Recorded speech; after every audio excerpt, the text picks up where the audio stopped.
কেন্দ্রীয় হকার আইন কার্যকর সহ পুলিশি অত্যাচার, উপযুক্ত পুনর্বাসনের দাবিতে কলকাতার পুরসভার সামনে বিক্ষোভ দেখালো হকার যৌথ মঞ্চ।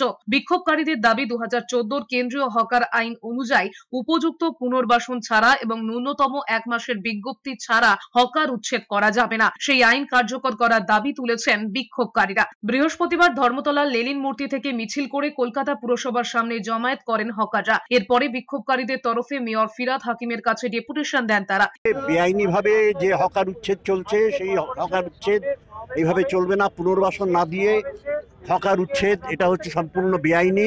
ভারতবর্ষের যে আইন আছে, হকারদের যে কেন্দ্রীয় আইন আছে, এমনকি সুপ্রিম কোর্টের এই ব্যাপারে স্পষ্ট তার আদেশ আছে যে পুনর্বাসন আগে দিতে হবে এবং তারপরে যদি উচ্ছেদ করতে হয় সে উচ্ছেদ করবে। এদিকে সরকারি জমি দখল মুক্ত করতে এবার বুলডোজার চলল দুর্গাপুরে। ঘটনায় ক্ষোভে ফেটে পড়েছেন দুর্গাপুর সিটি সেন্টারের স্টাফ কোয়ার্টার মোড়ের হকাররা। তাদের অভিযোগ, বাম আমল থেকে তারা এই জায়গায় হকারি করছেন, ট্রেড লাইসেন্সও রয়েছে, তারপরেও দোকান গুড়িয়ে দেওয়া হয়েছে।